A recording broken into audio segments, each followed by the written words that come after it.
Q. Q. I got something here. I want to see if you know what this is. A Q. A Q. That's right. Yeah, right then.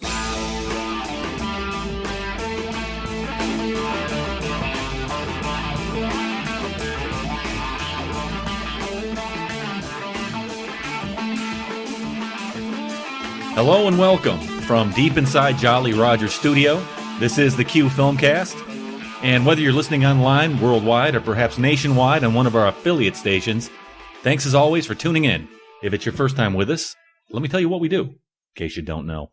We're the show which brings to you our review of a particular film currently streaming on Netflix Instant. We gather here each week, Jolly Roger Studio, where we go around the table to tell you what we thought. That and our weekly top 3 list inspired by the movie in question. And that's the way the game is played. This week, talk about the movie in question. I usually come up with something pretty clever here. This movie was clever enough. It was clever enough. Right. Who says it's so clever? I don't know. It was clever enough to stump me. Right. So I'm just going to call it what it is, or at least what IMDb called it. We're going to be talking about the 2005 award-winning Indi Romp, Me and You and Everyone We Know. Did I say that right? Yeah. Mm-hmm. I always want to say you and me, but Me too. It's me and you. Yeah, it doesn't make any sense, but sure. Grammatical sense, anyway. Yeah. And actually, it's kind of funny because this is a Matthew St. Hoodie pick, who we'll intro in just a minute. When you told me to watch this film on Netflix, I went home and I searched all over for you and me and everyone. I think that's what I said. But Right. I'm like, what are you doing to me, man? Great. We're going to talk about a film that you can't watch. Right. No, it's me and you. Me and you. And everyone you know. And that is, ready for We this? know. Yeah, we know. This is going to be really tricky for everybody to look up. We're like, what's the title? I got nothing. Well, I'll It's tell you me and you and everyone we know. There Right. it is. Me first. Always put me first. Remember that? Oh, that's, wow. I don't know. But I'll It tell was you. grammatically correct would be you and I and everyone we know. Oh, God. That's still a lot of ands, isn't it? I know, it is. Oh, my God. I feel like I'm watching the Electric Company or something. I'm getting my lesson of the day in grammar. Yeah. Oh, We've you know, got Spider-Man to look forward to. hey, you know what we have here? What? Spider-Man. Oh, that's right. I mean, That was the Electric best part of that show, wasn't it? Morgan Freeman and Spider-Man. Electric Yeah. Company, yeah. It only Come on. happened like once every 5 or 6 shows, but you were hoping it was the Spider-Man one. I read Yeah, all this. I love Spider-Man. Guys, we have a director. We have our first female director, and if you don't know what that is, we coined this phrase way back. Yeah. If you take a director and you put him or her as an actor in the film, you have a director. Director. First female director. This is from director Miranda July, and it stars John Hawkes as well. That's pretty much it. We'll get into other players if we have to. So if you've seen it, keep listening to see if you agree or disagree with our take. Or if you haven't seen the film, keep listening to see if it's something you may want to queue up yourself. And once again, I am Michael, along with, as always, to my left, James Hard Sub Savage. What's up, Maestro? I always say that with such gusto. Yeah. 'Cause I'm always so happy to see you. All right. Yeah. I'm a good guy to see. And this is where you say, well, how are you doing, Maestro? What's up, Maestro? Oh, that's what you usually say. Oh, I'm doing okay, Savage. Stop with the back and forth. Yeah. Okay. Yeah. He's on board. Yeah, totally on board. But I'm having a pretty good day. Good. You know, I Didn't set your hand on fire. didn't set my hand on fire. Thank you very Excellent. much. I didn't get crammed into a small apartment. Sweet. I didn't have young teenage girls forcing me to do things I didn't necessarily want to do or know what to do with. Huh. I don't know how to respond to that. Yeah, we'll get Yeah, into all that. I'm not sure either. And then to your left we have look at this guy, the patron saint of quality outerwear, and that is Matthew St. Hoodie, Hello. the man who queued up the film. Outer footwear this week, right? Outer footwear. I don't know if there's inner footwear. That's right. Socks. Size 8.5, I bet, right? You'd think so, but no. Yeah, okay. That'll lead into something later. It'll make sense later. I know that trivia. Oh, you do? Okay. What about this trivia? This is a fact, actually, and that's to your left. We have math. Yeah. Math. We've called him meth head for years, and it's just No, It's finally catching on. let me No, apologize for that. That's not gonna Max Gumbo Johnson. Hey, what's happening? Just waiting for that 33 mark, buddy. How you doing? How you doing over there, I'm Max? doing good. You been busy lately? I'm always busy. You know Yeah. me. Yeah. Non-stop. Usually before the show, I ask how Max is doing. He says, busy, just busy. And I say the same thing every week. Let's round out the cast by telling you about our producer. He's to your left, and that's Adam the Bomb Rogers. The Bomb. Konnichiwa. Hello. I think we can do an all English lead in today. I Just think. making fun of Adam. So that's us, and let me tell you how you can keep up with us. Pretty much any way you want to. Anyway. You can Google us. You'll find something. I'm going to tell you what you will find. You'll find us on Facebook, Twitter, iTunes, Google+, YouTube. Doesn't matter. But I do recommend, first and foremost, that you go to our site, theqfilmcast.net. .net. That's it. That's our website. You go there. Net? You sure? Yeah. .net? Oh, what? Yeah. Yeah. And the Spreaker thing. It's Spreaker.com. You go to Filmcast. listen, I like the Spreaker.com. You go there. Not Speaker, Spreaker. Spreaker. theqfilmcast.net. It's a great way to listen to the show, too. Yeah. I mean, I don't know if you've tried that. I have. Been up on there. Yeah, it streams great. Doesn't buffer streams. Yeah, it's great. But yeah, definitely go to theqfilmcast.net, though. There you can find ways to give us your feedback. Maybe tell us what you think of this movie or any movie that we've talked about in the past. It's kind of our hub. It's a hub. Yes. It's a collect-all, as we say. It's our collect-all. Go there. All right, qfilmcast.net, and let's get into this, guys. You ready to queue up the conversation? Sure. Let's do it. Let's do this thing. And as we previously stated, me and you and everyone we know, 2005. A lot of people like this film. A lot of people don't. A lot of people don't like it. I was going to say the same thing. I don't know, man. God rest his soul. Roger Ebert should champion this thing. I don't know. But that doesn't always bode well sometimes. Well, didn't he champion Hit and Run? Yeah, he did. Okay. So my theory goes straight Devil's to hell. Double. Yeah, he did. No, I don't have a lot in common with Roger Ebert. He started losing it towards the end of it. Yeah. Me and you and everyone we know. 2005, written and directed by Miranda July. Yeah. This stars her, obviously, John Hawkes. I think we're somewhat aware of him. But if you haven't seen Winter's Bone, that's him. If you haven't seen is that him? Oh, yeah. I didn't even realize that. If you haven't seen Martha Marcy May Marlene. That was awesome. Oh, yeah, that's Haven't him. seen that. I knew I That's recognized still that guy. Wasn't he in V for Vendetta? That was Guy Fawkes. He's been in all kinds of like bit parts. Yeah. That's a stretch. I got it, but I have no idea. Stretching, Max. I'm going to go with you on that. It sounded interesting, Max. I'll look into it later. Okay. Lincoln American Gangster. He's been in a lot of like small roles, but he's known for Winter's Bone, and you've seen Martha Marcy May Marlene, right? Mm-hmm. That's what we talked about too. Yeah. This inspires our top three.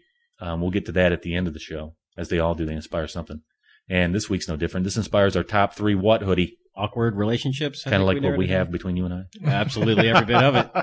But it's charming and endearing, and we don't know how to live without it. No. He can't quit me. No. But he does complete me. You do complete me, to steal another line. Mostly. Top three, I was going to say quirky relationships, but you want to go with awkward. Quirky is great. That's way better. You like quirky? Quirky and or awkward. Yeah, quirky is good. We're going to go with quirky relationships. Okay. That was never expressed to me. It just for some reason came to me in my head. I don't know. But we're going to do that at the end of the show. So we'll get into our reviews and our breakdown of this film in just a minute. First thing we want to do is talk about what the critics basically gave it, or we default to IMDb and Rotten Tomatoes. So let's do this. IMDb gives this film. What do you think they give it, Max? Me? Yeah. IMDb, I'd say 7.6. Man, he is like the Kreskin. Yeah, the great Kreskin. 7.4. Oh, you really? cheat. Well, I mean, you're so good at this. I don't go and memorize it. I'm just taking a guess. I would ask you, producer, but you're looking at the screen. Looking at it. Cheater. You cheater. Let's go over to Rotten Tomatoes. Critics, what are you thinking there, Savage? I can see your notes. Oh, every week I can quit asking you. Go to him. Go to Matt. I don't know. 8? Is that a letter? It's a percentage. 81. Oh, and nice. All right, yeah, you're not bad. Kinda. It's real fresh on Rotten Tomatoes. Critics 81, users 85. Those are pretty close. Yeah, it had a lot of good indie love. The indie quirk. It's kind of an indie quirk film. They're a quirky group. Let's get into the synopsis of this film. You want to do that, producer? Yeah, that's I really want to hear the synopsis. The next step in this show was this part, so let's do it. I can't see what he's looking at online. I bet you he's online right now trying to meet looking people. at the synopsis. No, I know what he's doing. Right. Hands up, buddy. Yeah. All right, here's what you have with this film. Here's what you have, and then we'll get into our review. We're talking about Me and You and Everyone We Know, 2005, from director Miranda July. A handful of disparate characters, both adults and children, find themselves navigating the tricky waters of intimacy in this award-winning independent comedy drama. Richard, played by John Hawkes, is a recent divorcee who is alternately exhilarated yet terrified with his life and the world around him. While he believes great things are in store for him, he's also become so despondent about his wife's recent departure. They're getting divorced. Sounds like she might have died, didn't it, for a second? Right. No, he's getting divorced from his wife, okay? That in order to impress his sons, he willingly sets his hand on fire. Soon, Richard meets Christine, played by Miranda July, at the shoe store where he works. Christine likes to paint a picture of herself as a stylish and confident video artist. But in truth, she supports herself as a driver with a car service for the elderly. And oh yeah, she'd very much like to meet someone special. Oh. Yeah, so nice. As Richard and Christine fumble their way into a relationship, Richard's 2 sons have issues of their own. 7-year-old Robby has met someone in an internet chat room who responds to his naive and scatological perceptions of sex. There you go, Adam. While 14-year-old Peter finds himself on the receiving end of unusual and unexpected attention from 2 girls in his class. Me and You and Everyone We Know was the first feature film written and directed by noted performance artist Miranda July. The picture won prizes in the 2005 Cannes Film Festival and the Sundance Film Festival. Here's a trailer, piece from the film. We'll come back, tell you what we thought, and at least we're all together in this.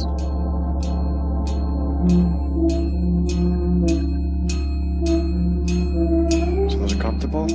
I guess so. I mean, they kind of rub my ankle. You think you deserve that pain, but you don't. I would just march in there and show it to them, you know? No one is going to live your life for you. Okay, that's not how it works, but okay. So how's the separation going? I was trying to save my life and it didn't work. When do you get to take that off? I don't know. I think when it stops hurting. I want to be swept off my feet, you know? I want my children to have magical powers. I am prepared for amazing things to happen.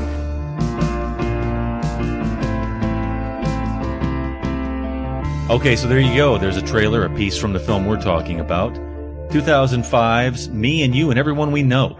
Congratulations. Thank you. You got it right. Stuck the landing, didn't I? Right. Okay, so this is the part of the show where we get into a little bit of Did You Know? Facts, figures about the film. Sure. A little bit of a trivia, as we say. Check this out. In the film, Christine's white loafers are actually Miranda July's own shoes. Did you know this? Whoa. That's fascinating. That is. Wow. I'm blown away. I'm so glad Wow. I know this now. Good night, ladies and gentlemen. Yeah. And they're visible in a photo in the soundtrack CD as well. Don't care. We don't All care about right. that. Wow. In the film, Christine receives a cell phone call. And I wanted to put this in here because it'll tie into me. All right. She receives a phone call identified as M&F Department Store, which stands for Meyer and Frank, a local Portland department store. No, those Portlandians, they're so full of themselves. Is that what that was? I Portland? Portland? don't know. It never really did say where it was located, I did have it? no idea. I was don't thinking think so. Southern No, California. That's what I was It thinking, was Southern too. California because there were palm trees. It wasn't Portland. I'm thinking about the license plate too. Yeah, it was California. Yeah. So I don't know why a department store from Portland's calling her, but apparently it did. She ordered some shoes. The parent store. Yeah, she ordered some shoes. And did you know that any time someone in the department store asked for a shoe, they requested an 8.5? Most women do. Wonder what that means. And Adam. Most women. Oh, Jesus. 8.5. Miranda July shot with 50-minute tapes so she could have longer takes and would not have to break the flow of the child actors. What a smart girl. It is smart. Okay, so there you go. There's the Did You Know? And I guess that what we learned here in the Did You Know is that there's not a whole lot to know about the film. There's not a whole lot of Did You Know. The composer used a Casio SK1 keyboard, my first keyboard. Like I said, there's not a whole lot to I know. noticed that too. You were such a nerd for knowing. No, that's a definite That's- SK1 sound. Yeah. You gotta Oh, know you're it. talking about the underlying score. It was Yeah. the first sampling Clearly. keyboard ever made. SK, sampler keyboard. There you go. Clearly, that's clearly what they're talking about. Producing on the fly. He comes back and stomps it with a Yes, quality they will. Did You Know fact. All right. Currency, because we don't use thumbs up, thumbs down here to rate this film. Why would we? That's That's stupid. stupid. We let the film tell us how we're going to rate it. And tonight we bantered this around a little bit. I think we landed on something. Hoodie, reveal. It's your film. Currency, how are we going to rate this film? We decided on back and forth forever. Back and forth forever. Yep. Forever. Forever, ever. In quotations. Would you think the poop would break down at some point? It's got to. But technically, it's already broken down. How much further can it break down? Well, it would liquefy. No. No. You can turn it into gold. Mythbusters, I think you have your next episode. We saw All right. Holy Mountain. All right, so get into ratings. Yeah, we're going to go over to the man that queued it up. That's the way this works, to lead it off. That's Matthew St. Hoodie. Me and you and everyone we know. Talk to me. Back and forth forever. How many you give this film? I'm going to have to go 9. I'm a champion of this movie. You are a champion of I this like film. this movie quite a bit. Yeah. Okay. Matt, I want you to take your rating. I want you to give it to Max. And Max, I want you to give it back to him. And you guys go back and forth forever. You're so romantic. No, this is so sweet. So turned on right now. Back and forth. I'm going to have to give it 6 back and forths. 6 back and forths. Okay. I kind of like the general concept of the movie, but it came off a bit too full of itself and quirky for its own good. Yeah. All right, good. So you give 6. Let's go over to a producer. Let's go around the table here. 6 for you, back and forth forever. Now, you take your review. You give it to Adam. Okay, here, Adam, take my review. Well, I'm going to give it the appropriate number of back and forth, number 2. Number 2. Were you so bored? I was extremely bored. Really? This is a pointless and predictable movie. Predictable? What's all right, we'll get there. The whole movie's predictable. Predictable. Well, there's only one part that's not, but go. All right, he's going to have plenty of time to get into that. Pointless and predictable. And that was pretty predictable, wasn't it? Yeah. Speaking of predictable. No, okay, Adam, good job there. All right, 2 for you. Now, you take your review. You give it over to Savage. I found it difficult to rate this film. And it's going to sound low, but I'll give this 6. And the 6 is because I would watch it again. Yeah. You know, it's over average. But I can't give it anything above that, because anything above that I have to explain why it's above that. So I'll go with a 6, and I'll explain why. Okay, yeah. There's some people there's certain things that, man, if that wasn't there, would bring it just up a bit. Yeah. Okay, so 6. Now, Savage, I'm going to take your all right, yeah. I'm going to take it. And I want you to pass it back and forth to me. Okay. All right. Forever and ever, buddy. Forever. That's a long time. Are you in? Are you in? Right, back and forth. That's a commitment, Savage. That's a commitment. Okay. Commitment. Let me tell you what I thought of this film. Parentheses. What did I think? Yeah, pretty clever there, though, wasn't it? Right. All right, what did I think of this film? I think it kind of depends on when you ask me. It's funny how some movies demand a second viewing. This one really did. It's like all these films I develop a relationship with. I have a weird relationship with this thing. After I watched it, I felt like, okay, I went to the grocery store, and then I got home, and there's my list. Now I know what to shop for. You know what I'm talking about? Yeah. Second viewing, I really was grabbed by this film. I was put off a bit the first time. Second time I grabbed it, gave me a lot more. I'm going to give this a strong 7, bordering on 8. Right. I may bump up to 8. You know, I'm not sure how I feel about a certain chunk of this film. It is brilliantly written. I think the writing is incredibly brilliant in its own way, and that's what holds it together for me, is just simply what it is on paper. That's 30 back and forths. It's not bad. Yeah. I wonder how long that would take. 30. Nope. You're not even curious? I don't know. Not at all. Not in the slightest little bit there. Hope I never leave find that out. thought. Nope. Leave that train of What do you thought. mean you hope you'll never find out? I know I'll never find out. Right. It's your currency, sir. I think it's physically impossible, actually. It would take forever. And ever and ever. All right. Yeah. Never. We may have our first science experiment. Nope. Okay. All right. So there you go. There's our ratings, our basic overall back and forths for the film. God, let me tell you what, if you've seen this film, you're laughing. You know you are. You know you are. And let's go back to the man I know very well, and that is the man that queued this film up. That is Matthew St. Hoodie, the patron saint of quality outerwear, coming in strong with a 9. Yep. Talk to me about why.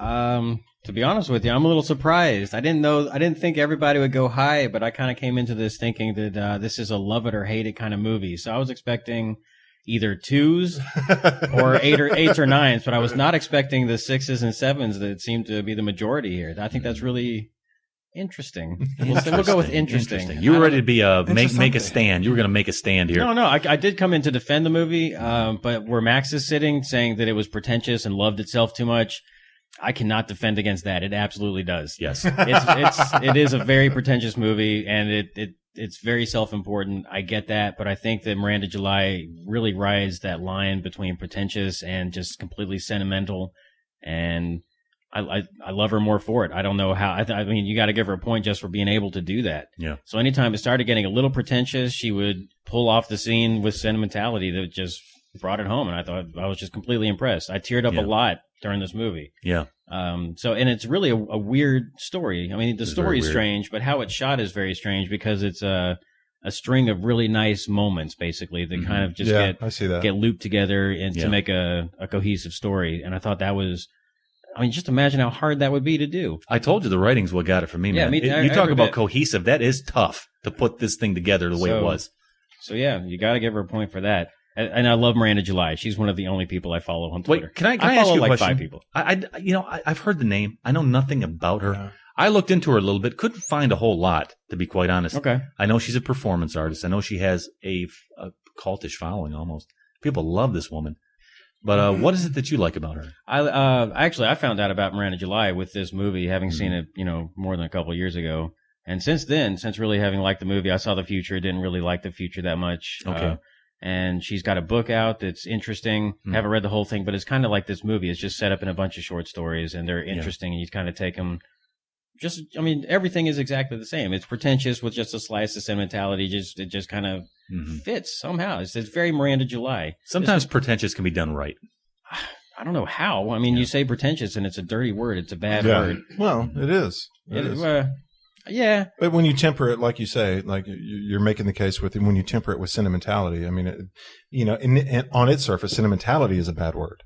But when it's tempered, I think it can mix for something so you're palatable. talking like a yin and a yang thing. Exactly. My friend. Exactly. Boy, you guys are really going back and forth right now. Well, hope we don't do it forever. I hope not. Let's keep this one clean. Let's go over to Max Gumbo Johnson. 6. You're sitting there with a 6. Tell us why. I'm kind of like you. I watched it. I had to watch it twice. I didn't really get it the first time. I didn't think the acting was very good through a lot of the movie. But I can see what Matt's saying. It's just a string of little non sequiturs that got put together somehow into a cohesive story. Perfect moments. Oh, that's okay. Well, I call them. I actually wrote that down. Yeah.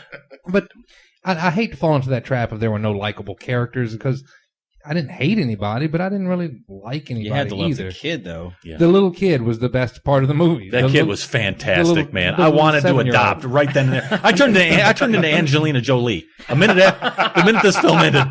Sorry, go ahead. Yeah, he was the best part of the movie. But it came across as like, okay, this could have been an interesting story in and of itself, but they just had to make it so indie. It's like she was trying to make it this indie movie and make it quirky and just doing things to be weird just for the sake of being weird. Yeah, and I get that to a certain extent, but that's really how she is. Sorry to interrupt you, but if you look at her performance art, like the video stuff, that's actually her stuff. That's really very much her. The shoe thing, that's very, very her. So this movie, you can call it pretentious, but it's very much who she, how she defines herself and who she is. So. Well, based on that comment, I'm not sure I'd like her performance art that much, to be honest. But the stuff that one clip they showed in the movie where she's standing in front of a crowd shouting, saying, "I'm inadequate," and they all applaud and everything. I think, oh, that's kind of clever. Yeah. But that opening scene where she's doing the different voices for the guys, I was like, this is so annoying. I am about to tear my hair out already for this movie. But it does grow on you. It does grow on you. Yes, it and does. you really do connect with some of the characters a bit more. And I said some, not all. And the shoe salesman guy that set his hand on fire, I genuinely connected with that guy. I knew exactly what that guy felt like. Yeah, he wanted to be a good father so bad. He didn't know what to do with his life at that moment. You connect with her too, because you're like, okay, the whole movie is basically about people wanting to make a connection with other people. Yeah, that's what the movie's about. Yeah. Sure. Yeah. I mean, who doesn't want to do that? And how you're unless you're viewed, Ted Kaczynski or somebody, right. You want to be around other people and have that communal feeling. Or what else? What I really picked up strongly on this film too is it's also a film about how others think they see you and how you really are. Yeah. That played through on everybody here. Yeah, I agree with that. Yeah, that's totally a large part of the movie. Mm-hmm. But it just seemed a little too, I don't want to say self-aware. Yeah. That's sort of cliched and overused, but right. I mean, it applies here, I think. No, I know what you're saying. Almost a little too off the rack. No. In a way. It's not off the rack at all. You don't think so? It's a little too, it's going out of its way to be something out of the ordinary. When I say off the rack, I'm talking about the quirky template. The quirky indie template. Let's get the little quirky soundtrack. Yeah, This little magical, almost Dr. Seuss overlaid everything where the colors are vibrant, almost otherworldly, almost childlike. Let's follow this path kind of thing. Well, you felt like it didn't feel fresh because of that. And that's the problem with indie film now. There's what says, it's like you said, it was an indie romp. Well, I mean, is that now what we consider an indie movie? Something that's quirky and out of the ordinary and kind of strange and kind of, self-aware and blah, blah, blah, blah, blah. Predictable? And It's not and it's not predictable. I don't, No, I wouldn't when get did- predictable to this. Yeah, I want to hear that. Let's go to You want to go to Adam? Adam, right. Yeah, Listen, okay. you gave this way down the totem pole. You're sitting there Way down the swirling toilet. around with a number 2. Swirling. Come up out of the bowl and tell us why. He's in light company. circling. Okay, first of all, it's an indie film, and the first thing that you think of, they're going to have a quirky relationship. Boom, right out the bat, there's a quirky relationship. And then the first person you meet is who is very emotional. All of a sudden, first thing I thought of, well, I bet you she's going to be an artist. What happened? She's an artist. He's literally an artist. At the very beginning, before I even knew You're that she was literally an artist. watching her art, and you're like, I bet you an artist made this. Yeah. Anyway, I mean, that's the first thing that popped in my head Okay. is her doing this. She goes, she's an artist. Yeah. And then she's going to try to put her art somewhere. She's going to be denied. That happened. Yeah. And all of a sudden, at the very end of the movie, it's going to come back around. Yeah. Yes. Okay. Wow. There it is. All right. I understand what he's laying down. I got what he's saying here. And then the very first thing was the picture of him, or she's trying to talk to between two different people. And I was like, well, someone's going to die, and that's going to happen. She's going to have to do this as a soundtrack. Okay. A lot of this is easy to say in hindsight, too. No, It is a little easy to say. This was literally me thinking of it happening before it even happened. Okay, then. Really? So you were This playing. is my thinking. You were playing the movie out in your head, going, And "Here's know what's what coming." Here's what's going to happen. Okay. Can I ask you a quick question? You're a lover of horror movies, right? Yes. Can you not sit down with every horror movie and do that? Yeah, you can. Almost You can do every a lot one of them. I can sit down and tell you every horror There's movie. a lot of good ones that are different. See, you know. and that's where I may part ways with you because but this one was very predictable, and the only part that wasn't predictable was the little boy, which was the best part of this entire movie. yeah, Oh, and then the lady who was works all the time. What Right. first thing popped in my head? She's looking for love.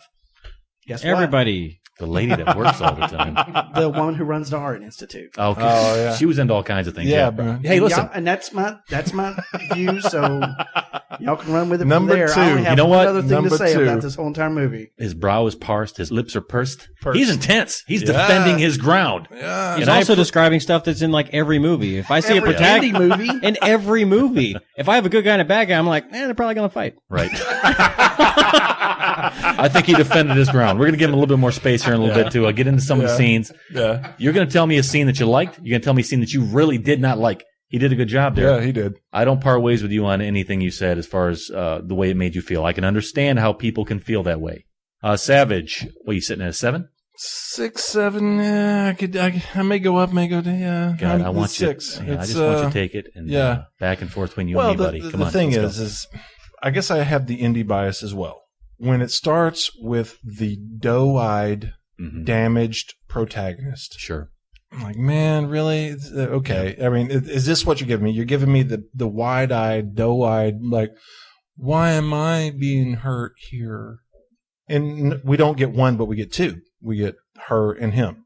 They're both this, like, kind of this wide-eyed, innocent, like, damaged innocence. Yeah. Lost. And, okay, you get on board with it from that. Then the quirk factor kind of, you have to accept what makes them this way. Yeah. Okay, you get on board with it, and you know if it's unique enough, you can get on board with it. And the self-immolation thing was weird. I thought it was alcohol.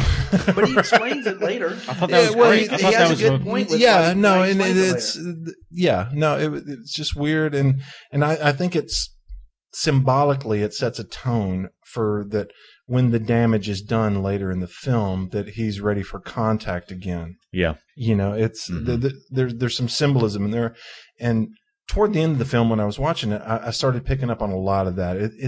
It's more substantive than on its surface you think it is. That's why it needs a second viewing. For me, it did. One of my problems, and I think one of the reasons why my rating is so low is like Max says, they're not quite non sequiturs, but they're just like these side stories, these tangential stories that are based around these children, but all the children's stories are like these hypersexual stories. It's like, why do the children have to explore the sexuality? Can I tell you one quick thing here? This film was given a rating R, an R rating, because of that. A lot of people said, man, I don't like the way this is coming together. You're going into territory with issues and themes that don't necessarily need to be together. And a lot of people had problems with this film because of that. Yeah. And that keeps me from going a little higher as well. It is uncharted territory in a way. and it's uncomfortable territory. Yeah, But it was done well. It's not like it was. But at the same graphic. time, I don't disagree with that. But at the same time, yes, I'm there. But then at the same time, it's done well. How do I feel about it? Yeah, maybe I should go a little higher on this film because it is done well, and maybe that uncomfortableness is something that I should embrace. But it just seems out of place. You know, there seems to be this innocence with the two primary adult protagonists, and then all the children are exploring these darker territories. And it's just unsettling in its way. Yeah. There's a lot of beautiful with the film. The old couple. Yeah. I waited 70 years to find the woman of my dreams, you know. She was in Harold and Maude. Oh, really? Yeah, she was the girl that did the fake Carrie. He's whipping out the ultimate did you know well after the fact. But there's a lot of like rote stuff. You know, it's like a lot of cliches. Like, all right, let's plug and play here. I think the shoe salesman was like, let's find the most banal job that you could ever have and still make him attractive. Right. Al Bundy. I thought Al Bundy a lot. I mean, I did too. I kept going back to the Al Bundy thing. Al Bundy. He sold shoes, man. So if anybody from here on out sells shoes. Yep.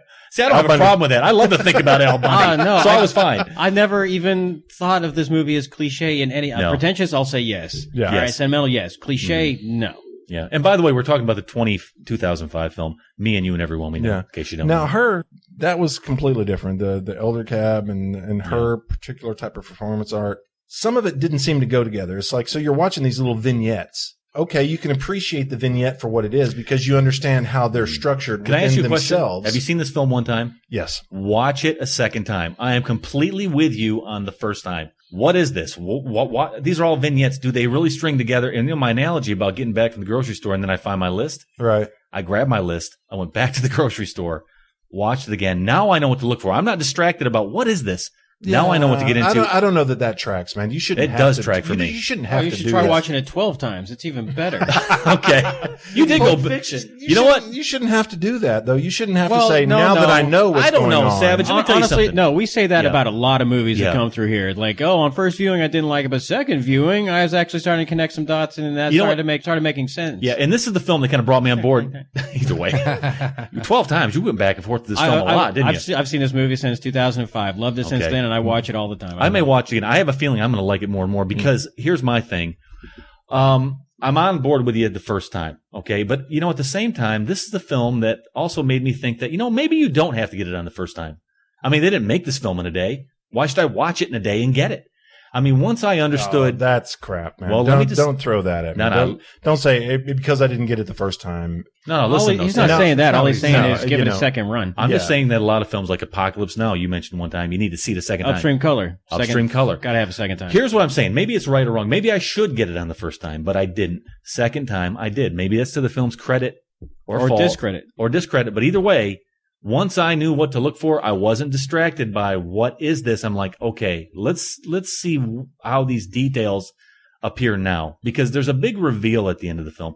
This film is a big reveal after a big reveal to me. Why? Okay, that's why. Why? There's one big reveal. Well, what I'm saying to you is that as it's going on, I'm not sure why it's going on. Once I knew and I went back and was able to grab each one of these vignettes for what they were, they become beautiful little scenes to me. As off-putting as they were the first time, second time they were not. And, once again, it's the writing, the underlying questions to me. What's this story about? Who's it for? It's simple. I mean, it really is about me and you and everyone we know.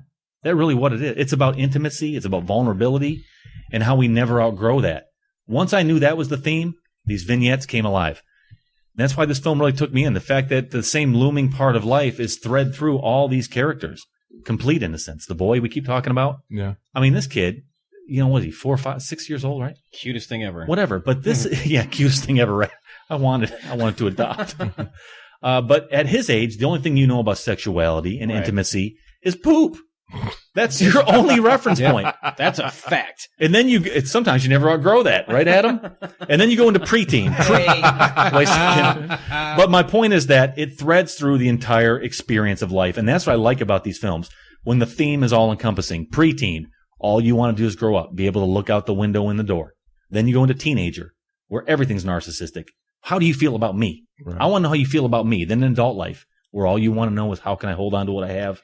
And ultimately death. old people and dying, but the theme stayed the same through all these people. It's that intimacy and that contact and connection. That contact, connection. And once I knew that was the theme, it made perfect sense to me. This really is a beautiful movie. And the way it's written with that as its backbone and all these little vignettes, it's not about you at this stage in your life or you at that late stage in your life. It's just about life and how that looming cloud of intimacy and how we feel about connection and sexuality. Yeah. It never goes away. The guy who's 80 years old and the kid who's 5 years old, they had the same fear about the same exact thing. This is a deeper film and than you think. they both wore diapers. Oh, nice. Incontinence joke. I like that. Right. But listen, I don't want to get too deep into the theme because I did like this film. Matter of fact, hey, guess what? Bump me up to an 8 right now. This is a good movie. Okay. This is a good movie. Take me to 8. The more I hear myself talk, I like it more. No. Jeez, I'm about to go to a 10 with that. I'm tearing up a little bit listening. I know. I was about to say, I'm about to start crying. Man, yeah, because no, I feel you, man. It just resonated with me. And the thing about the indie quirk thing where I was off the rack. Okay, we got to get the little chirpy little score. Right. We got to get the sad bastard in there. Right. We got to get the guy who's not knowing where to go at this stage in his life. Right. And then this pixie spirit girl comes in. You know. It's all there. Fine. I've had a million tacos, but if you tell me you can make me a good one, I'll eat it. I knew what this was, but all right, you want to do it well? Take me there. That's the way I approached this film. First time, I was really put off by a couple of things, but I'm on board now. Second time around is a better view for sure. Let's take a break here. Me, you, and everyone we know. Let's hear a clip from the film. So at the end of the next block, we'll separate at Tyrone Street. Yep, the Iceland sign is halfway. It's the halfway point. Iceland it's kind of like that point in a relationship, where you suddenly realize it's not going to last forever. You can see the end in sight. Yeah, but we're not even there yet. We're still at the good part. So there it is, a piece from the film that we're talking about, 2005's Me and You and Everyone We Know. So, a few scenes to talk about, guys. I say we just, elephant in the room, got to talk about, do you want me to talk about that? Or anybody wants to? You're the most eloquent. I think you can talk about poop the best. Yeah. Listen, that scene, the first time I heard it, and this is where a lot of people parted ways with the film. They're like you get out of town. Really? Yeah, I mean, it's rated R because of this. And the first time is so off-putting, especially at the end when he's on the park bench. Spoiler time. Oh. I couldn't see beyond the scatological fetish, if you want to call it that. Right. But then I thought, wait a minute, it doesn't have to be dirty. This is innocence. It seems so uninnocent, but in his world, when you're talking about intimacy, a 6-year-old, that's all you can relate to is poop. Right. But he doesn't understand that as later on in life things change. Okay. I'm going to leave it right there. It didn't offend me at all. It didn't offend you at all? Why not? No, I don't know how everybody else feels, but I took that as he's a little kid. This is what he knows. This is what he thinks. He said, "Oh, this might be kind of funny to say." He's wanting to say something funny, maybe to pick up on a woman. Says, "Oh, hey, say this," Yeah. But he says it in such a dead forward, stone faced way that it almost made it funny to me. Okay, I wasn't offended. I was howling. I wasn't offended by that scene at all. I wasn't offended at the park either. I wasn't offended at that either. I mean, she goes to the park, realizes it's the kid. I really don't think either of them were there to, back and forth with each other. They were there, like you said, for the connection, like Max said, to have that connection. But nobody's taking that seriously. Okay. So they go to the park just for that connection to be like, oh, yeah, I was just being, seeing how far we would go. Yeah, but you know what, though, Hoodie, this became a horror story to me at that point. Because when he's going to the park, I'm thinking to myself, okay, I don't know what I'm about to watch a kid get into something that is either going to destroy him. I don't know what's going to happen. It was not sweet and tender to me. But let me tell you one more thing about the scene, then I'm going to back off of this one. The lady, the girl who she meets at the park bench, the first time you don't know to look for this, but the second time I did, when she's in her studio talking about people's disregard for what they think is dirty and what they think is horrible I don't know why people steer away from things they think are atrocious, she kept saying. Well, when you watch it the first time, you don't understand why that has weight to it. Right. The second time, I saw her as someone who is trying to think beyond her world a bit, and she's trying to venture out into what she thinks is this experience or this experiment. I don't know if that makes sense to you, but it just kind of rounded she's lonely the edges. too. I mean, she's very lonely. It rounded the edges off. So when I saw her on the park bench the second time, it didn't seem so stark to me. I don't know. Well, here's my problem with that scene. When they finally realize that it's each other typing back and forth, she kisses him pretty passionately. By I didn't see that passionately kissing. I don't know. I saw it as a. Is that a passionate kiss for you? Is that how you kiss passionately? Yes, it is. Yeah. It wasn't, Answer the question. Answer the question. A little. It was a hold your lips onto the. I did not see that one single. No, she kissed him. As we like, know something she about kissed him Adam as now. like a thank you for letting me feel something again, Yes, for letting exactly me be right. excited for something I saw again. as, she's a freaking pedophile. No. And I didn't also- see that. Max, I want you to talk about a scene that you got to talk about that maybe Other than is that. not that one. Yeah. The initial scene with the shoe salesman, the co-shoe salesman, and the two girls. Oh, that's a hard now scene to watch, that too. was a creepy scene. I think that's the creepiest scene in the movie. That's definitely the Yeah. creepiest scene. I mean, you think the park bench scene was quote unquote creepy because she gave him a quote unquote passionate kiss, which was ridiculous. That whole scene outside that guy's house, that was a creepy scene. Now that guy has got some issues, Yeah. but at the same time, the girls had the same similar issues, I guess you could say. You think so? Similar in what way? But well, The girls said they were 18, by the way. no, they didn't. Well, they were symbiotic. They did. They said He could tell they knew they were not 18. Yeah. I mean, the guy was like, "Well, if you were 18, I could." I wish tell that you we this. could live in a world where I would believe Yeah. that you were 18. Yeah, and you were nice people and blah blah blah. But I can't because you're not 18. Is basically what he said. And then he goes inside and the girls are sitting there. Oh my God, he's doing this. See that crack in the wall? That's Yeah. where he's doing it. I don't know. I dislike the girls more in that scene than I did him because technically he didn't do anything wrong. Right. They're the antagonist in that scene. Yes, they are. And they're egging this guy on. There's, let's kiss and this and that. And it comes across as creepy to me. I don't know about you. Oh, yeah. It comes across as creepy from what they're doing. It was kind more of than creepy. what he's doing. It was kind of creepy that he let himself stay in that situation. Yeah, that was creepy to a certain extent, but he knew better than to get involved. Oh, yeah, with and it went nowhere. Even when they knocked on the door, he like flat out just on the floor. Yeah, he freaked out. And that goes back to what you said a little while ago. He said, "Oh, the girls chickened out." They did not chicken out. The guy chickened out. The guy Neither one totally of them wanted to do anything, but But they they kept pushing did. it, and then they made it. And then the moment they didn't have that opportunity available, they were excited that they didn't have to do it. And they're running down the street, "Yay, we didn't have to do this." I want to talk about these girls. No, I don't think that. I don't think that's. That's what, the way I I don't saw think it. that's what the scene was at all. I think they got its satisfaction from driving this guy totally insane. Yeah. By offering themselves to him, and him totally freaking out because he. I mean, you could tell the guy wanted to do something, but he knew better. He's like, "Oh, these girls are underage. I'm not doing anything with these kids." And it was a game. The whole thing was a game. Yeah, too. it was a game. So for they them. win by knocking on the door and him chicken out. They win. They beat him at chicken. I think that this is a film about intimacy and sexuality at different stages in your life. Sure. At that stage, there's no backbone of love yet. They haven't had their heart broken yet. They haven't had their world turned upside down by loss and love and all this stuff. So they're very innocent in this. All they know is that sex can control things. Especially from a woman's viewpoint. From a woman's viewpoint, they have not understood, like the mother of this other young girl, understand. You can see the sadness in her eyes. She's had her heart broken. But these girls haven't had that experience yet. To them, sex is just power. Sex becomes power. Sex becomes a theory to them, too. It's a theory. It's a way to get ahead.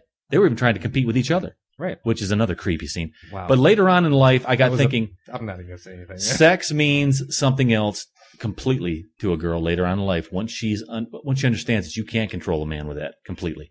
It's like you see the mother later on in life and she looks sad because, well, she was probably these girls at one point in her life, but now she's learned that no. Sex is not a way to control men. It's not an ends people. to a means. Not an ends to a mean, yeah. That's what I'm thinking. Savage, what do you got? I want to talk about the girl with the hope chest, the neighbor girl.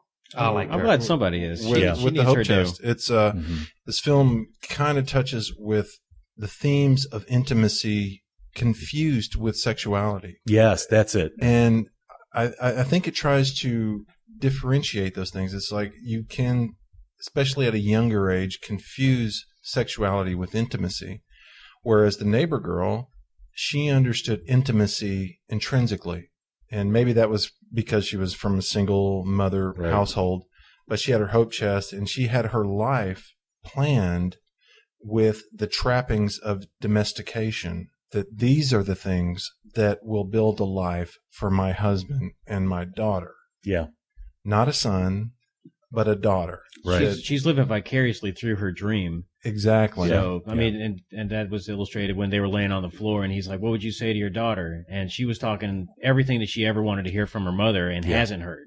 And, Intimacy and sexuality are rugged waters no matter what age you are. right. No matter what age you are. That's what this film That's is. the second theme of the movie. Yeah. I still struggle with it. But they're not intrinsically the same thing. You know, you can be intimate with someone, and the park bench scene, that's when it really hit home with me. Yeah. It was the simple way that he touched her hair. I mean, maybe the kid kind of understood that maybe she was.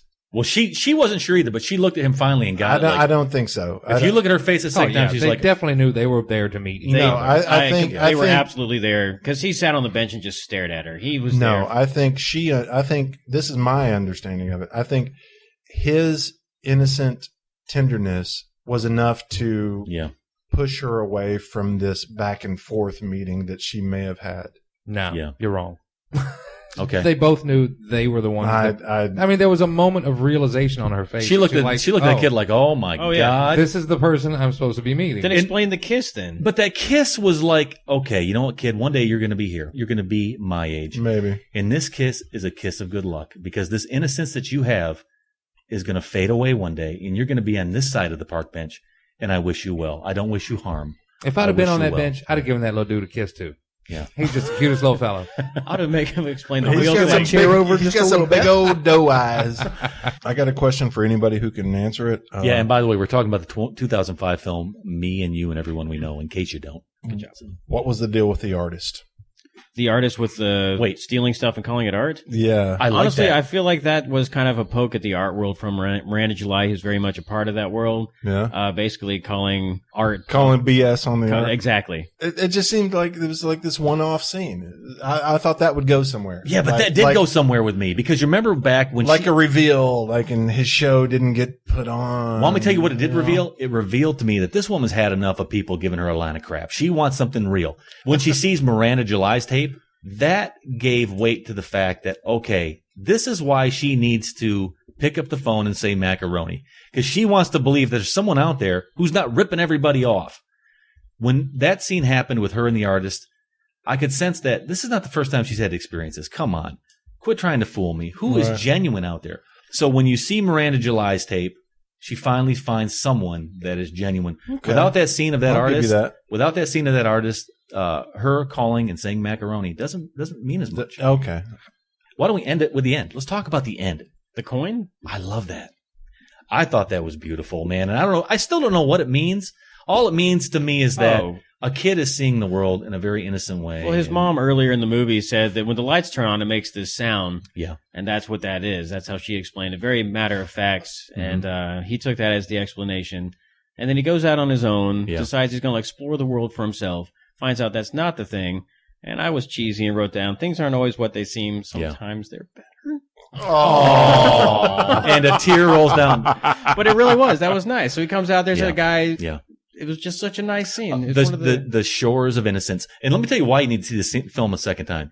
There are 4 scenes, I counted them, the second time, where the kid gets up in the morning and he's walking around the apartment going, what is that? First time, that didn't mean anything to me. Right. The second time, it hit. See what I'm saying? So, I mean, a lot of the big reveals here come well after the movie. And that's that part to me. I don't know what she's trying to say here. All I know is that when he gives that kid the quarter, all of a sudden it's like she's saying you got to find the meaning for yourself, basically. Find the meaning for yourself. That's how I took it.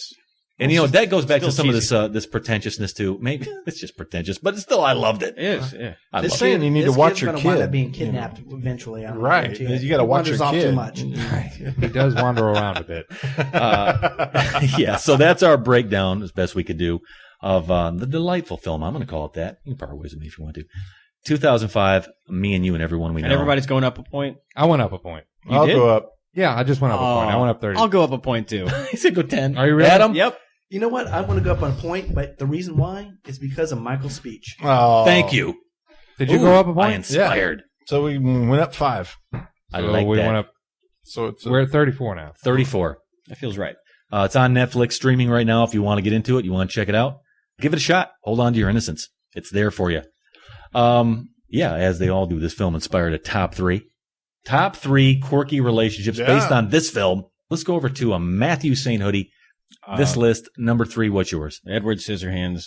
Oh, yeah, it's quirky. And What's Her Face. That's awkward. Really? What's her face? Winona Ryder. What's Her Face, yeah. What's her Whatever. face? Nah. She was. I just wrote down the name of the movie. I don't know the characters. Is that the criteria? Well, it's not like there's two Edward Scissorhands in the film. You know which one we're talking about. What about you there, Gumbo Johnson? What's your number 3 awkward relationships in film? I had a good bit of them. I had to go number 3. I had to go Juno and Mark. That's the Jason Bateman character in Juno. That's just a thought-out response. I'm just going to go to Max's list. Yeah. I got several you can pick from. I got me some. Just can't pick from those 3. Okay. How about producer coming in with his number 3? I'm going to kind of take a bite out of Matt here and go with Ed Wood. Okay. And who? Oh, well, both of his girlfriends in the movie. Okay, that makes So sense. it's just No, it was an awkward relationship with him He's and a transvestite, and they have to kind of get used to it. that's a good answer. I've seen the One movie. doesn't, one does. My number 3, you know what it is? I had a hard time coming up with nailing down what my top 3. We talked about this earlier. It inspired me. I'm going to go with Buffalo Bill and the Chick in the Pit. Oh, The my chick in the God. pit. That's not a relationship. They had a relationship. She was not there of her own volition. They I had a guess relationship. technically she tried to build a relationship. Right. She puts the lotions on her skin. Yeah. She also killed a dog, didn't she? Tried? She Yeah, puts she the tried. She lotions used on the her dog as a weapon to get out of the pit. I'm going to go off the reservation. I'm going Buffalo Bill. I thought you'd like this, skin. producer. No, it's good. It's Chick good. in the It's Pit. good. That's it. Chick in the pit. Chick in the Pit and Buffalo Bill. I want to give a nod to horror films. We or should open a suspense chain. films. Chick in the Pit. Chick in the pit. I'm going to go back on the reservation with Forrest and Jenny. You thought that? Oh, yeah. Jenny. I hated Jenny. No, that's a good one. That that's a great good one, but I hated Jenny. It's definitely the most awkward Yeah, sex Jenny scene. was mean. She just was. mean. She was a user. And an abuser. Forrest Yeah. and Jenny. Yeah, forever. But she Forever, never hit him ever. up for child support. You got to give her that. Yeah, it's the least not, she not that died. they showed in the movie. It's the least she could have done was not hit him up for child support. You didn't hear him going, I'm not a smart man, but I know what back payments are. You didn't hear that. I mean, she never hit him up for child support. This is, fair. Anyway, good answer, we're Savage. done. I hated Jenny. Number 2 is, to me? man. Go. Punch Drunk Love. You son of every Yeah. every single week. And it's weird that it's an Adam Sandler movie, but I'm sticking with it. You've never All right. seen this, have you? No, I never have. It's a good movie. It's going to be talked about. I'm going to go back and forth here. Number 2, Benjamin and Mrs. Robinson, The Graduate. Nice. Yeah. For crying out loud, somebody had to say it. For Yeah, crying right. out loud. It's Yeah. awkward. It is It very is a awkward. bit awkward, but he got to bang and bang. All right. Okay. Producer, you awkward man. Number 2, what? Donnie Darko and Gina Malone. I'll pick it up. He laid it down. You like that answer? I guess we do. When at all? Really? I think we all just kind of tune out when Adam starts talking. I'm not picking up. I thought it was going to be like really. Baby Godzilla and Mecha Godzilla or something awkward. Now that would have been awkward. That's an That awkward would- yeah. relationship. Not bad. Okay, I'll go there. Number 2 for me. Listen to this. Go. Fisher King, Jeff Bridges and Amanda Plummer, Jack and Lydia. I haven't seen it. I hadn't seen that in a while. I don't Oh, remember when that. they're at with that first date, when they're at the table. Savage, you with me? Yeah. You know what I'm talking about, right? Yeah, Come on. yeah. I'm going to explain that. Remind me. I hadn't seen it. They're out on this date. He wants to be anywhere but on this date. Amanda Plummer. Yeah. Awkward isn't the word. They're at the table fighting over the dumpling, playing hockey. Oh, and, yeah. and then they take the walk down the street and just the sweat is just pouring off of him. He doesn't know what to say to her. That's it. Number 2 for me, Fisher King, Jeff Bridges, Amanda Plummer. And we're going over to number 2 for Hard Sub Savage. I'll go Enemy Mine. Oh, wow. That's a good one. Sheegan and Davidge. That's a good answer. Yeah. That is a great answer. Lou Gossett Jr. I love that movie. Dennis Quaid. Yeah. It's- I love that movie. Yeah. The thing that was great about that movie, it was quote unquote an action class slash science fiction movie, but it was the best scenes were them just sitting there talking around that campfire. Exactly. That was a good movie. Actually, it's dated as all hell, but it's good. Yep. Still watch it today. I love it just as much. Just like The Last Starfighter. Yeah. Your favorite movie. I'm going to watch this man give me his number 2, and I'm going to love it just as much, too. And what is that? We're up to number 1. Number 1. Ooh, forgive me. Number 1. No more back and forth. Awkward moment right there, number 1. Give it up. Give it up. Eternal Sunshine with There you Joel and Clementine. Joel and Clementine. Yeah, absolutely. Yep. That may be the eternal number 1. I know this guy. That's Max Gumbo Johnson. Number 1. Go. I stuck with greatest awkward relationship. I actually have 2 from the same movie, but I had to pick one, and I had to go with Travis Bickle and Betsy from Taxi Driver. Absolutely. The most awkward scene ever in a movie. Sinister awkward. He takes her to see a porno Yeah. on their first date and has no idea that that's the wrong He's thing a to do. classy guy. Yeah. And then he buys her a record. Like because he it. thought she might want to listen to it. And who wouldn't? Who would want to listen But to this? I bet you- also had Travis and Iris, too. Yeah. That's an awkward one as well. Not Everybody as that- awkward. Yeah, well, Travis is a pretty awkward dude. Not so much quirky. Or He's psychotic. Awkward, he's awkward with everyone. Right. That's sociopathic. How about number one for you, Adam? What you got? It's going to be predictable. Well, I'm going to combine Matt and Michael's number 2. Uh-oh. And go with a little Hannibal, and go with a Punch Drunk Love, and go with a Red Dragon, Tooth Fairy, and the Blind Chick. I really would have thought Harold and Maude would have been your number one. That's what I was Nope. thinking. That's Wow. amazing. I that didn't it's- follow this. Tooth Fairy and the Blind Chick. Yeah, the Blind Chick's from Punch Drunk Love, and The the who? Tooth Fairy. Yeah. Really? no, Have y'all it- not seen Red Dragon? Yes. I can't remember. Wow. It's called Manhunter. You're picking Red Dragon No, over Red Dragon. Yeah. Harold and Maude? Right. I thought you would You have said awkward. I thought you were going to say Awkward? Hannibal and Clarice. Whoa, everybody stop the presses. Harold and Maude's not awkward? Nah. Okay. Okay. Oh yeah. Okay. Well. Oh, whoa. That'll be brought up again. Trust me. Okay. I like the way he was ambitious with it. Sure. I'll give him that. My number one was Punch Drunk Love. Come on. There's Oh, nothing yeah. more quirky than that. That's true. Beating up that bathroom like that. That was Love amazing. that scene. Love this man. That's savage. Number one. What is it? The most awkward relationship in, Travis and Betsy? in cinematic history Hmm. is King Kong and Andaro. Nice. That was on my list. Is it really? That I did not write that one down, but I was like, That's a okay, great somebody's answer. going to say that. Batman and the Joker. It's King Kong That's Yeah. a good answer, isn't it? and I'm Andaro. not a fan of it, actually. He's not a fan of this. But that's Because a great one. That's a great answer. Well, That's a one strange relationship, man. That's good. I want to listen to Max's honorable mentions. You always have a few. Honorable What you got? mentions: Rip Shark and Shrek and Donkey and Shrek, Cleopatra and Hands and Freaks, C-3PO and R2-D2, Kermit That's and Miss weird. Piggy, Batman and the Joker, Felix and Oscar, and Elizabeth and Mikhail and Girl with the Dragon Tattoo. Okay, so every week I put this out on Twitter. Want to see what comes back? Quirky relationships. Here's a few we didn't mention. Check this out. Kevin Dillon at Kev Dillon 316. Starman. Good Right? one. Awkward. He doesn't say who though. I can imagine Starman. Karen Allen and Jeff Karen Bridges. Allen. Yeah. Good film though. Rosender at Rosender. Harold Maude. Adam, he dropped the ball. He picked it up and ran with it. Jeffrey A. Kemp at Jeffrey A. Kemp says Annie Hall. Well, come all on. of Woody Allen's all of Woody Allen's relationships are awkward. No. Yeah, but They this are. Just his real relationships. Yeah, just the one with his daughter-in-law, is yeah. stepdaughter, whatever. And she back is. to inappropriate adults. Bubbleweed says Marla Singer and Tyler Durden in Fight Club. How about Attaboy Clarence? Boy, you want to see That's a good answer. that's a good podcast too. You want to go to Attaboy Clarence? How Yeah. about go check that podcast out? It is Attaboy Clarence. Old Check it time out. radio, man. Yeah. Good stuff. He says Barbara Hershey and the ghost version of Roman Polanski. The Entity? Yeah, I don't know what he's talking Oh, about. The Entity. The entity. I have not seen When the this. woman was raped repeatedly by a ghost. That's a bad relation. Is that quirky? Is That's that a awkward. relationship? Based on true It's awkward. events. It's awkward. Yeah, nicely done, Attaboy Clarence. Follow him at ATTABOYC. There's our rundown, our breakdown. Me and you and everyone we know, 2005, inspired our conversation that we just got into.